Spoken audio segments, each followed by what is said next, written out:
Hello everyone, welcome to the study with Mayank. मैं हूं आपका मयंक। हम लोगों की यहाँ पर क्लास 8th की एनसीईआरटी हिस्ट्री की सीरीज चल रही है। आज आपका इसी क्रम में अध्याय 8वां है। यहाँ पर हम लोग देसी जनता को सभ्य बनाना, राष्ट्र को शिक्षित करना अध्याय को पढ़ेंगे। तो चलिए स्टार्ट करते हैं आज का वीडियो। देखते हैं हमें क्या क्या डिस्कस करना है यहाँ पर। तो आज के अध्याय में हम लोग अंग्रेजों का भारतीय शिक्षा के प्रति दृष्टिकोण जानेंगे। देखिए, जैसा कि आप लोग जानते हैं, ईस्ट इंडिया कंपनी का जिस समय भारत में आगमन हुआ था, उस समय ईस्ट इंडिया कंपनी का जो प्राथमिक उद्देश्य था वो व्यापार करना था। हालांकि कुछ सालों बाद ना चाहते हुए भी ईस्ट इंडिया कंपनी जो है प्रशासक की भूमिका में आ गई है, लेकिन तब भी इनका जो प्राथमिक उद्देश्य है वो व्यापार करना ही रहा है। क्योंकि इनका शासन जो है लंबे समय तक चलता रहा है, तो अब इन्हें ऐसी जरूरत महसूस होने लगी है कि ऐसे भारतीय व्यक्ति इन्हें मिले जो कि इनके शासन का समर्थन करने वाले हों। यानी कि तन से तो वो भारतीय हों, लेकिन मन और विचारों से वो अंग्रेजों का समर्थन करने वाले या यूरोपीय संस्कृति का समर्थन करने वाले हों। तो किसी भी देश के नागरिक, आप जैसे नागरिक चाह रहे हैं, तो वहाँ की शिक्षा व्यवस्था में आपको परिवर्तन करने पड़ेंगे। अगर आप शिक्षा व्यवस्था में आमूलचूल परिवर्तन कर देते हैं, तो जैसे नागरिक आप बनाना चाह रहे हैं वैसे नागरिक आपको मिल जाएंगे। अब शिक्षा की बात आ जाती है, तो शिक्षा के समर्थन को लेकर यहाँ पर दो मत थे। कुछ लोग यूरोपियों में ही, कुछ लोग ऐसे भी थे जो पश्चिमी संस्कृति है, यानी कि जो अंग्रेजी कल्चर है, उसको चाहते थे। वो चाहते थे कि भारतीयों को केवल यूरोपीय शिक्षा दी जाए। भारत की जो शिक्षा परंपरा है, भारत की जो ज्ञान परंपरा है, संस्कृत की जो परंपरा है, वो उसको बहुत ज़्यादा निचला मानते थे, बहुत ज़्यादा बेकार मानते थे। उनका मानना ये था कि अगर हमें भारतीयों को सभ्य या शिक्षित बनाना है तो केवल और केवल पश्चिमी ज्ञान दिया जाए, यानी कि अंग्रेजी का ज्ञान दिया जाए। हालांकि अंग्रेजों में एक वर्ग ऐसा भी था जो कि भारत की संस्कृति परंपरा का सम्मान करता था। उनकी नज़र में यह था कि भारतीय संस्कृति प्राचीन काल में अपने चरम स्तर पर रही थी। हालांकि बीच के समय में आकर इसका पतन हो गया है। अगर हम फिर से भारतीय संस्कृति में लोगों को ज्ञान देंगे तो लोग जो है और ज़्यादा शिक्षित हो जाएंगे, उनका ऐसा मानना था। तो यहाँ पर दो वर्ग हैं। एक वर्ग ऐसा है जो कि पश्चिमी कल्चर को बढ़ावा देना चाह रहा है, और दूसरा वर्ग ऐसा है जो कि भारतीय संस्कृति के फेवर में खड़ा है और साथ ही साथ जो है पश्चिमी संस्कृति का समन्वय भी चाहता है। तो यहाँ पर दोनों वर्गों के हम विचार जानेंगे। तो यहाँ पर एक व्यक्ति है विलियम जोन्स।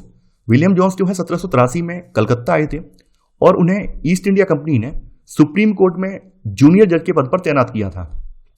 देखिए, विलियम जोन्स जो है कानूनविद होने के साथ साथ भाषाविद भी थे। भाषाविद का मतलब एक ऐसा व्यक्ति जो कई भाषाओं का ज्ञान रखता है, उसे भाषाविद कहा जाता है। तो विलियम जोन्स ने ऑक्सफोर्ड में ग्रीक और लैटिन का अध्ययन किया था। ये फ्रेंच और अंग्रेजी बोल लेते थे। इसके अलावा इन्होंने अरबी, फारसी और भारत में रहकर संस्कृत का भी अध्ययन किया था, तो ये संस्कृत के भी ज्ञाता थे। विलियम जोन्स ही नहीं है, यहाँ पर कुछ अन्य व्यक्ति भी हैं जिनकी भारतीय संस्कृति में रुचि थी, भारत की परंपराओं में रुचि थी। तो इसमें हेनरी टॉमस कोलब्रुक और नेथेनियल हॉलहेड भी भारतीय भाषाएं सीखकर संस्कृत और फारसी रचनाओं का अंग्रेजी में अनुवाद कर रहे थे। तो इन लोगों के साथ मिलकर जोन्स ने, यानी विलियम जोन्स ने एशियाटिक सोसाइटी ऑफ बंगाल का 1784 में गठन किया था और एशियाटिक रिसर्च नामक शोध पत्रिका का प्रकाशन शुरू किया था। देखिए, जोन्स और कोलब्रुक भारत और पश्चिम दोनों की प्राचीन संस्कृति के प्रति गहरा आदर भाव रखते थे। यानी इन लोगों का मानना यह था कि भारतीय सभ्यता प्राचीन काल में अपने वैभव के शिखर पर थी, परंतु बाद के समय में उसका पतन होता चला गया, ऐसा इनका मानना था। यानी इनका मानना यह भी था कि हिंदुओं और मुसलमानों के असली विचारों और कानूनों को इन्हीं रचनाओं के जरिए, यानी प्राचीन रचनाओं के जरिए समझा जा सकता है और तभी उन पर अच्छी तरह से शासन किया जा सकता है, ऐसा इनके विचार थे। तो इनका वही चीजें बताई गई हैं। उनका मानना यह था कि भारतीय सभ्यता प्राचीन काल में अपने वैभव के शिखर पर थी, लेकिन बाद के समय में इसका पतन होता चला गया है। देखिए, इसी उद्देश्य के साथ इन्होंने सबसे पहले, यानी कैसे, 1781 में अरबी, फारसी और इस्लामिक कानून अध्ययन को बढ़ावा देने के लिए कलकत्ता में एक मदरसा खोला गया। देखिए, मदरसा जो है, सीखने के स्थान को अरबी भाषा में मदरसा कहा जाता है। तो 1781 में इन्होंने अरबी, फारसी और इस्लामिक कानून के अध्ययन के लिए, इसको बढ़ावा देने के लिए कलकत्ता में मदरसा खोला है। 1791 यानी मदरसा खोलने के बाद 10 साल बाद इन्होंने 1791 में बनारस में हिंदू कॉलेज की स्थापना की है। और हिंदू कॉलेज का उद्देश्य क्या है? ताकि प्राचीन जो भारतीय संस्कृत ग्रंथ हैं उनकी शिक्षा प्राप्त की जा सके, उनका अध्ययन किया जा सके। तो देखिए, यहाँ पर जैसा कि हमने आपको अभी बताया नहीं है कि ये लोग जो थे, विलियम जोन्स हों, टॉमस कोलब्रुक हों, नेथेनियल हॉलहेड हों, ये सभी प्राच्यवादी बोले जाते हैं। प्राच्यवादी वो लोग होते हैं जो एशिया की भाषा और संस्कृत का गहन ज्ञान या गहन अध्ययन करते हैं, उन्हें प्राच्यवादी कहा जाता है। तो एशिया की भाषा और संस्कृत का गहन ज्ञान रखने वाले लोग प्राच्यवादी कहलाते हैं। जैसे विलियम जोन्स हैं, हेनरी टॉमस कोलब्रुक हैं, नेथेनियल हॉलहेड हैं, ये सब प्राच्यवादी परंपरा से आते हैं। अब देखिए, एक व्यक्ति और हैं जो कि प्राच्यवाद की परंपरा से आते हैं, और ये है वारेन हेस्टिंग्स। तो हेस्टिंग और जो अन्य प्राच्यवादी हैं, ये भारतीय विद्वानों से विभिन्न भारतीय भाषाएं सीखना चाहते थे। सीखने का उद्देश्य यही था कि ताकि भारतीयों का दिल जीतकर यहाँ पर लंबे समय तक शासन किया जा सके। कई बार क्या था कि ये कई बार केवल बोलियां समझते और उसे वर्नाकुलर का नाम देते थे। यानी कहने का मतलब ये है कि चूंकि ये भारतीय भाषाओं का अध्ययन करना चाहते थे, भारतीय भाषाओं का ज्ञान प्राप्त करना चाहते थे, तो भारतीय जो भाषाएं थी उनके लिए ये शब्द इस्तेमाल करते थे वर्नाकुलर। वर्नाकुलर शब्द को आज की डेट में जो है अपमान के भाव से देखा जाता है। वर्नाकुलर का मतलब क्या है? देखिए, वर्नाकुलर शब्द जो है आमतौर पर मानक भाषा से अलग किसी स्थानीय भाषा या बोली के लिए इस्तेमाल किया जाता है। अब चूंकि ये सब तो यूरोप से बिलोंग करते थे, यानी ये सब इंग्लैंड से आए थे और अंग्रेजी बोलते थे, तो इंग्लिश इनकी जो थी मातृभाषा भी थी और इंग्लिश जो थी भारत में प्रशासन की उस समय भाषा भी थी। प्रशासन के जो सारे कामकाज होते थे वो अंग्रेजी में ही होते थे, क्योंकि ईस्ट इंडिया कंपनी अंग्रेजों की कंपनी थी, तो सारे कामकाज अंग्रेजी में होते थे। तो इनकी जो मानक भाषा है, कौन सी मानक भाषा हुई? अंग्रेजी हुई। अब चूंकि शासन कर रहे हैं भारतीय लोगों पर, तो भारतीय लोगों में आप लोग जानते हैं कि यहाँ पर जो है हर जगह पर, हर स्टेट में अलग अलग कल्चर के लोग रहते हैं, अलग अलग बोलियां बोलते हैं, भाषाएं अलग अलग हैं। तो अपनी जो मानक भाषा है उससे कंपेयर करने के लिए, उससे अलग दूसरी जो भाषाएं थी हमारे भारत की, उनको पृथक करने के लिए ये लोग उन भाषाओं के लिए वर्नाकुलर शब्द इस्तेमाल करते थे। यानी कहने का मतलब ये है कि इनकी जो मानक भाषा है, इस भाषा से अलग जो भारत में जो जितनी भी भाषाएं बोली या पढ़ी लिखी समझी जाती थी, उन सब के लिए ये लोग वर्नाकुलर शब्द का इस्तेमाल करते थे। हेस्टिंग्स ने पहल करके कलकत्ता मदरसे की स्थापना की और इनका विश्वास था कि यहाँ के प्राचीन रीति रिवाज और यहाँ की जो ज्ञान संपदा ही है, ये भारत में ब्रिटिश शासन के आधार होने चाहिए। जैसा कि आप लोग जानते हैं 1857 की विद्रोह के बाद चीजें बदल गई थी और अब अंग्रेजों को लगने लगा था कि जब तक हम भारतीयों का दिल नहीं जीतेंगे तब तक हम यहाँ पर लंबे समय तक शासन नहीं चला पाएंगे। तो जरूरी यह है कि भारतीयों की जो प्राचीन परंपराएं हैं वो भी समझी जाएं, भारतीयों का जो आधार है वो समझा जाए, तभी हम इन पर शासन चला पाएंगे। हालांकि बहुत सारे यूरोपीय अफसर प्राच्यवादियों के घोर विरोधी थे। वो प्राच्यवादियों के साथ साथ जो भारत की ज्ञान परंपरा है, प्राचीन समृद्ध ज्ञान परंपरा है, उसके भी घोर विरोधी थे। ये लोग जो है प्राच्यवादी ज्ञान को त्रुटियों से भरा और अवैज्ञानिक मानते थे। इनका मानना यह था कि जो भी शिक्षा दी जाए वो अंग्रेजी में ही दी जाए। प्राच्यवादियों में हमला करने वालों व्यक्ति में सबसे ज्यादा प्रमुख जेम्स मिल हैं। तो जेम्स मिल का मानना था कि अंग्रेजों को देसी जनता को खुश करने या उसका दिल जीतने के हिसाब से उनकी इच्छा या भावना के साथ शिक्षा नहीं देनी चाहिए, बल्कि उनको उपयोगी और व्यवहारिक चीजों का ज्ञान देना चाहिए। जेम्स मिल का मानना यह था कि भारतीयों को काव्य या धार्मिक साहित्य पढ़ाने की बजाय भारतीयों को पश्चिमी वैज्ञानिक और तकनीकी उपलब्धियां या सफलताएं पढ़ाई जाएं, जिससे कि ये लोग यूरोप के प्रति उन्मुख हों, यूरोपीय ज्ञान के प्रति उन्मुख हों। इन्हीं में एक प्रमुख व्यक्ति और हैं, इनका नाम है थॉमस बेबिंगटन मैकाले। तो थॉमस बेबिंगटन मैकाले भी भारतीय कल्चर को लेकर, भारत की ज्ञान परंपरा को लेकर वही विचार रखते थे जैसे विचार जेम्स मिल के थे। तो ये भारत को असभ्य देश मानते थे जिसे सभ्यता का पाठ पढ़ाना जरूरी था। इनका मानना भी यह था कि भारत एक असभ्य देश है और यहाँ पर जो भी भारतीय हैं इनको सभ्यता का पाठ पढ़ाना जरूरी है। तो जरूरी यह है कि यहाँ पर जो भी शिक्षा दी जाए वो अंग्रेजी में दी जाए। देखिए, मैकाले का ये कथन जो है काफी ज्यादा फेमस है और कई बार एग्जाम में पूछा गया है किसका कथन है। मैकाले का कहना था कि एक अच्छे यूरोपीय पुस्तकालय का केवल एक खाना ही, यानी एक खाने का मतलब एक रैक ही, भारत और अरब के समूचे देसी साहित्य के बराबर है। ये थॉमस बेबिंगटन मैकाले का कथन है, कई बार परीक्षाओं में पूछा गया है। यानी इन्होंने कंपेयर किया था कि यूरोप की लाइब्रेरी का एक रैक, यूरोप की लाइब्रेरी का पुस्तकालय का केवल एक रैक भारत और अरब का जो समूचा देसी साहित्य है उसके बराबर है। यानी इतना इन्होंने भारतीय परंपरा को, भारत के ज्ञान के कल्चर को इतना निकृष्ट बताया। मैकाले ने जो है भारतीयों को अंग्रेजी भाषा सिखाने की जरूरत पर जोर दिया है और भारत में अंग्रेजी लाने का जो श्रेय है वो मैकाले को ही दिया जाता है, क्योंकि मैकाले ने ही बहुत ज्यादा जोर जबरदस्ती करके भारतीयों पर अंग्रेजी को थोपा था। मैकाले के मिनट्स यानी विवरण के आधार पर 1835 का अंग्रेजी शिक्षा का अधिनियम पारित किया गया था। साथ ही यह फैसला भी लिया गया कि अंग्रेजी को उच्च शिक्षा का माध्यम बनाया जाए और कलकत्ता मदरसे तथा बनारस संस्कृत कॉलेज जैसे जो प्राच्यवादी संस्थान है इनको प्रोत्साहन न दिया जाए। यानी इन्होंने इसमें मिनट्स विवरण में स्पष्ट कर दिया था कि अंग्रेजी जो होगी वो उच्च शिक्षा का माध्यम होगी और जो प्राच्यवादियों ने जो संस्थानों की स्थापना करवाई है, जैसे कलकत्ता मदरसा स्थापित हुआ है, बनारस में संस्कृत कॉलेज खुले हैं, इनको प्रोत्साहन न दिया जाए। यहां पर नोट में कुछ शब्द बताए गए हैं कि सीखने के स्थान को अरबी भाषा में मदरसा कहा जाता है। ऐसा व्यक्ति जो फारसी पढ़ना, लिखना और पढ़ाना जानता हो उसे मुंशी कहा जाता है। तो मुंशी शब्द आपने सुना होगा। तो मुंशी का मतलब ये होता है कि जो व्यक्ति फारसी पढ़ना, लिखना और पढ़ाना जानता हो उसको मुंशी कहा जाता है। अब है वुड का नीति पत्र या वुड्स डिस्पैच। देखिए, काफी ज्यादा इंपॉर्टेंट है और कई परीक्षाओं में पूछा गया है। 1854 में ईस्ट इंडिया कंपनी के लंदन स्थित कोर्ट ऑफ डायरेक्टर्स ने भारतीय गवर्नर जनरल को शिक्षा के विषय में एक नोट भेजा है। इसे कंपनी के नियंत्रक मंडल के अध्यक्ष चार्ल्स वुड के नाम से जारी किया गया था। तो इसी वजह से इसको वुड डिस्पैच या वुड्स का डिस्पैच कहा गया है। इस दस्तावेज में था क्या? देखिए, इस दस्तावेज में व्यवसाय के लिए शिक्षा पर बल दिया गया था। इस दस्तावेज में यूरोपीय शिक्षा का एक व्यवहारिक लाभ आर्थिक क्षेत्र में बताया गया था। यानी इसका मानना यह था, इस नीति पत्रक में यह स्पष्ट किया गया था कि भारतीयों को अगर यूरोपीय जीवन शैली से अवगत कराया जाएगा तो भारतीयों की रुचियों में, उनकी आकांक्षाओं में, उनके व्यवहार में परिवर्तन आएगा और ऐसे करके ब्रिटिश वस्तुओं की मांग पैदा होगी। यानी कहने का मतलब ये, जब भारतीयों को यूरोपीय कल्चर के बारे में अवगत कराया जाएगा कि यूरोपीय लोग कैसे रहते हैं, कैसे कपड़े पहनते हैं, खान पान क्या है, किस तरह का उनका जीवन है, बर्ताव कैसे करते हैं, तो ये लोग भी यूरोपीय संस्कृति के लोगों से प्रभावित होकर वहाँ के लोगों जैसी लाइफस्टाइल अपनाने का सोचेंगे। और जब वहाँ के लोगों की जैसी लाइफस्टाइल अपनाएंगे तो ये लोग सामान वगैरह खरीदेंगे। यानी उनके जैसे जो लोग वो चीज़ें पहनते हैं, यूज करते हैं, वही चीज़ें खरीदने का ये लोग भी प्रयास करेंगे। तो ऐसे करके हमारा ही व्यापार बढ़ेगा।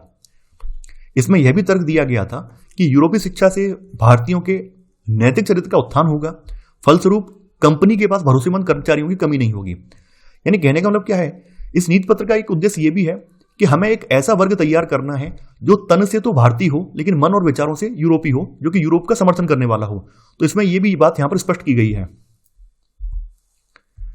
इस नीति पत्र के बाद अंग्रेजों ने सरकारी शिक्षा विभागों का गठन किया है और विश्वविद्यालय शिक्षा की व्यवस्था विकसित करने के लिए भी कदम उठाए हैं। 1857 के सिपाही विद्रोह के समय कलकत्ता, मद्रास और बंबई विश्वविद्यालयों की स्थापना की जा रही थी। तो आपके सामने यहां पर बंबई विश्वविद्यालय का इमेज यहां पर लगाया गया है। इसके अलावा कुछ लोग ऐसे भी थे जो ना तो प्राच्यवादियों के समर्थक थे और ना ही उन अंग्रेज अधिकारियों के समर्थक थे जो कि व्यवहारिक शिक्षा की बात कर रहे थे। तो ये लोग जो है ईसाई धर्म के जरिए नैतिक शिक्षा की मांग कर रहे थे।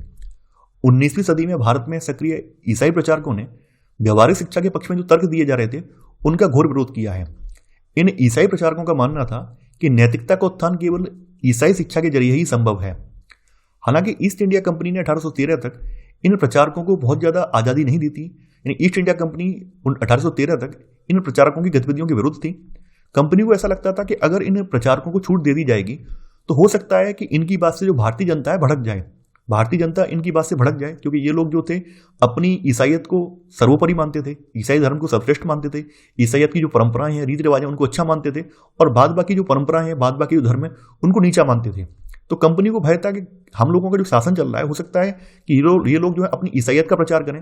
ईसाइयत का प्रचार करने में ये लोग भारतीयों की परंपराओं के साथ, भारतीयों के धार्मिक विश्वासों के साथ, उनके रीति रिवाजों के साथ अगर कोई खिलवाड़ करेंगे, उनके साथ अगर ये कहेंगे कि आपका धर्म जो है निकृष्ट है, हमारा धर्म सर्वोपरि है, तो ऐसे में एक असंतोष पैदा होगा। ऐसे में लोग अंग्रेजों के शासन को शक की नजर से देखने लगेंगे। तो यहाँ पे वही चीज बताई गई है कि कंपनी को भय था कि प्रचारकों की गतिविधियों की वजह से स्थानीय जनता के बीच असंतोष पैदा होगा। तो इसी वजह से 1813 तक कंपनी ने इन प्रचारकों को बहुत ज्यादा आजादी नहीं दी थी। ब्रिटिश नियंत्रण वाले भूक्षेत्रों में अपनी संस्थाएं न खोल पाने की वजह से प्रचारकों ने अंततः डेनिश ईस्ट इंडिया कंपनी के नियंत्रण वाले क्षेत्र श्रीरामपुर में अपना पहला मिशन खोला है। तो ये व्यक्ति जो है आप देख रहे हैं, विलियम कैरे हैं। तो विलियम कैरे ने श्रीरामपुर मिशन की स्थापना में मदद की थी। यहाँ वर्ष 1800 में एक छापाखाना लगाया गया, यानी यहाँ पर एक प्रिंटिंग प्रेस लगाया गया और 1818 में श्रीरामपुर कॉलेज की स्थापना की गई। जैसा कि आप इमेज में देख पा रहे हैं, श्रीरामपुर कॉलेज है। 1857 के बाद भारत की ब्रिटिश सरकार प्रचारक शिक्षा को प्रत्यक्ष सहायता देने में आनाकानी करने लगी थी। लेकिन ध्यान देने वाली बात यह है कि 1813 तक सरकार ने इनको सहायता नहीं दी है। 1813 से लेकर 1857 के बीच ब्रिटिश सरकार ने इनको परमिशन दी थी। लेकिन 1857 में फिर से स्वतंत्रता संग्राम की जब लहर छिड़ गई है तो सरकार फिर से आशंकित हो गई, डर गई है। सरकार को लगता था कि स्थानीय रीति रिवाजों, व्यवहारों, मूल्य मान्यताओं और धार्मिक विचारों से किसी भी तरह की छेड़छाड़ देसी लोगों को फिर से भड़का सकती है। तो इसी वजह से 1857 के बाद सरकार ने फिर से एक बार को आनाकानी की है कि इनको कोई प्रत्यक्ष सहायता नहीं दी जाए। अब देखिए, हमने ये तो पढ़ लिया कि अंग्रेजों ने शिक्षा के लिए क्या प्रयास किए, लेकिन जैसा कि आप लोग जानते हैं भारत में ज्ञान की परंपरा काफी प्राचीन रही है। प्राचीन काल से ही हमारे यहाँ गुरुकुल या आश्रम की परंपरा रही है। तो ऐसे में ये बात तो हम कह ही नहीं सकते हैं कि भारत के लोग शिक्षा प्राप्त नहीं कर रहे थे, भारत में शिक्षा का प्रसार नहीं हो रहा था, अंग्रेजों ने ही भारत में शिक्षा का प्रसार किया, ये बात तो हम कह नहीं सकते हैं। तो जो स्थानीय स्तर पर पाठशालाएं थी उनका क्या हुआ? 1830 के दशक में स्कॉटलैंड से आए ईसाई प्रचारक विलियम एडम को कंपनी ने देसी स्कूलों में शिक्षा की प्रगति पर रिपोर्ट तैयार करने का जिम्मा सौंपा है और विलियम एडम ने बंगाल और बिहार का दौरा किया है। उस दौरे के आधार पर अपनी रिपोर्ट तैयार की है। विलियम एडम ने पाया है कि बंगाल और बिहार में 1 लाख से ज्यादा पाठशालाएं हैं। हालांकि ये बहुत छोटे छोटे केंद्र थे, जिनमें आमतौर पर 20 से ज्यादा विद्यार्थी नहीं होते थे। यानी ये पाठशालाएं जो थी वो छोटे छोटे केंद्र थे, इनमें एक पाठशाला में करीब 20 बच्चे करीब होते थे।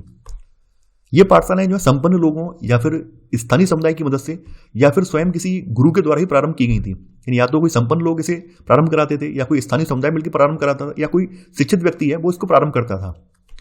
इसमें शिक्षा का तरीका जो था काफी ज्यादा लचीला था। बच्चों से किसी प्रकार की कोई फीस नहीं ली जाती थी, ना ही इसमें कोई प्रिंटिंग सामग्री यानी कोई ना ही कोई छपी हुई किताबें वगैरह होती थी, ना ही कोई इमारत वगैरह होती थी, ना ही कोई बेंच कुर्सी या ब्लैक बोर्ड, कोई कुछ भी नहीं होता था। केवल ओरली शिक्षा दी जाती थी, मौखिक रूप से शिक्षा दी जाती थी। इसके अलावा यहाँ पर अलग से कक्षाएं लेने, बच्चों की हाजिरी लेने का कोई इंतजाम नहीं होता था और ना ही सालाना इम्तिहान, सालाना जो परीक्षाएं होती हैं ये भी कुछ नहीं होता था और ना ही इनका कोई टाइम टेबल व्यवस्थित था कि कब कौन सा टीचर क्लास लेगा, कौन सी पीरियड में कौन सा सब्जेक्ट पढ़ाया जाएगा। ये कुछ भी यहाँ पर निर्भर नहीं था। कोई भी चीज यहाँ पर प्रॉपर तरीके से नहीं थी। शिक्षा जो थी मौखिक होती थी और क्या पढ़ाना है ये बात विद्यार्थियों की जो जरूरत है उसको देखते हुए गुरु ही तय करते थे। इसके अलावा सभी विद्यार्थी जो है अलग अलग क्लासरूम में ना बैठकर एक ही जगह यानी पेड़ के नीचे या कोई झोपड़ी वगैरह उसके नीचे बैठकर सभी विद्यार्थी एक ही जगह बैठकर एक साथ पढ़ते थे। इसके अलावा कुछ चीजें और भी बताई गई हैं कि जब जिस समय फसलों की कटाई होती थी उस समय कक्षाएं बंद हो जाती थी। यानी मजदूर या काश्तकारों के जो बच्चे होते थे वो खेतों में उस समय काम करते थे तो कक्षाएं बंद हो जाती थी।